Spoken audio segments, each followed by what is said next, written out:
Assalamualaikum warahmatullahi wabarakatuh. Halo anak-anak kelas 10 akuntansi. Di pertemuan kali ini saya akan membahas mengenai jurnal umum.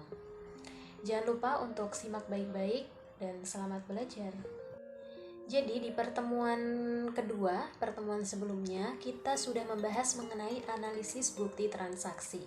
Nah, jurnal umum ini adalah lanjutan dari setelah kita menganalisis tersebut. Nah, jadi tadi ketika kita menganalisis itu kita menentukan posisi debitnya di mana, posisi kreditnya di mana.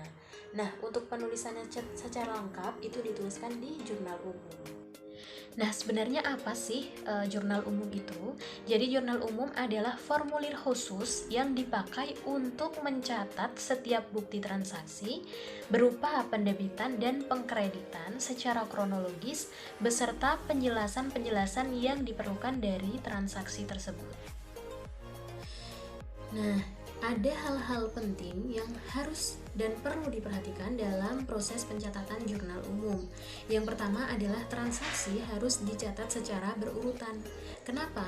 Karena jurnal merupakan sebuah catatan harian yang bersifat kronologis. Nah, hal yang kedua yang perlu kita perhatikan adalah transaksi yang dicatat harus memuat informasi yang terkandung dalam bukti transaksi. Contohnya, dalam jurnal khusus penjualan diperlukan informasi tentang syarat pembayaran, nama debitur, harga, serta nomor faktur yang menjadi bukti transaksi tersebut. Nah, yang ketiga adalah transaksi yang dicatat harus tepat dan benar, baik dalam melakukan pendebitan dan pengkreditan akun maupun jumlah rupiahnya. Kenapa? Karena jurnal ini melibatkan dua akun atau lebih dan harus seimbang pada kolom debit dan kolom kredit. Nah, kita harus memastikan bahwa dalam pencatatan tersebut tidak terdapat kesalahan. Poin selanjutnya adalah fungsi jurnal. Yang pertama, fungsi pencatatan. Penjurnal wajib mencatat setiap peristiwa finansial yang terjadi dalam sebuah perusahaan.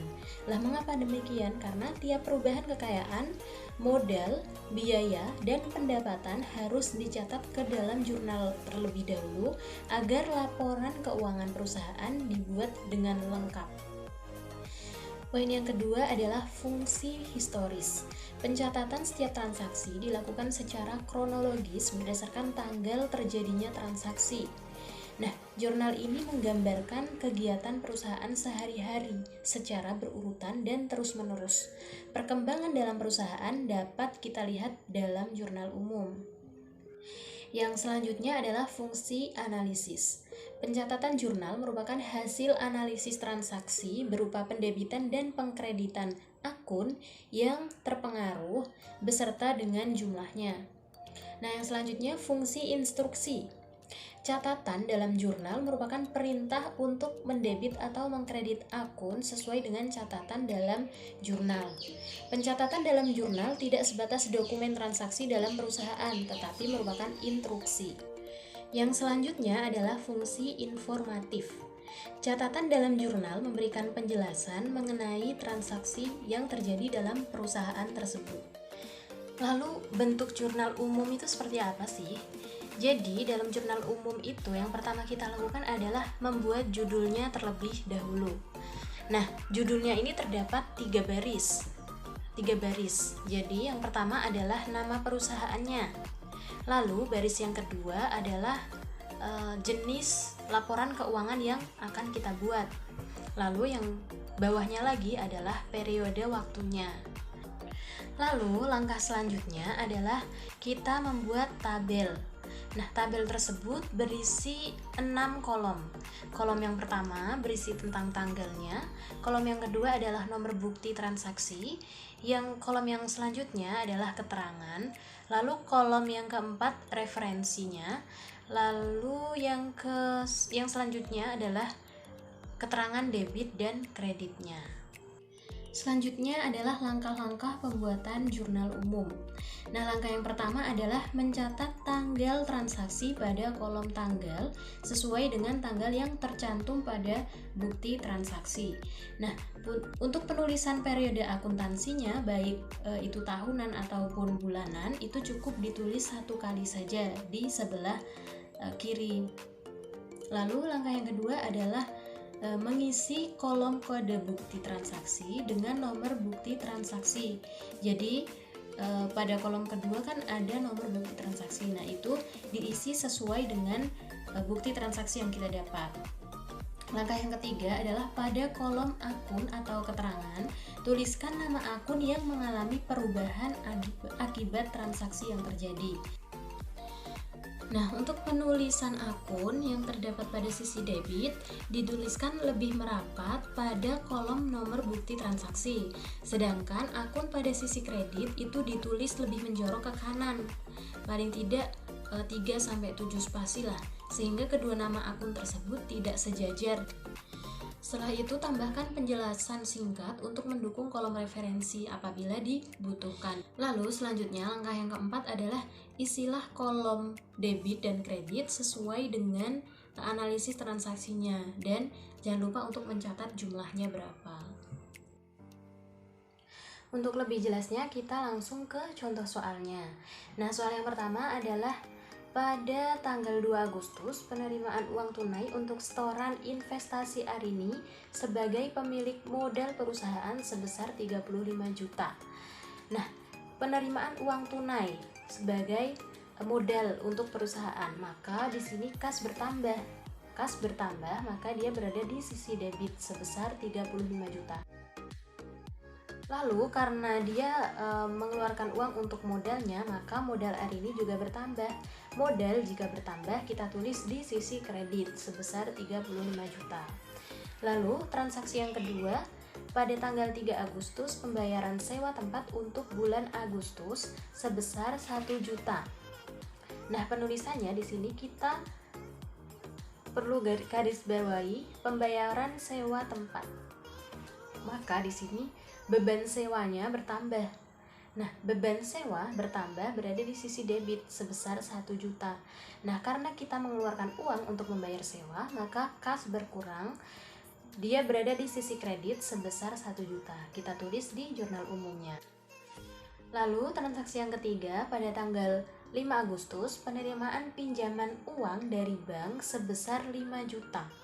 Nah, salon Arini itu dibebani provisi dan biaya lainnya sebesar 500.000.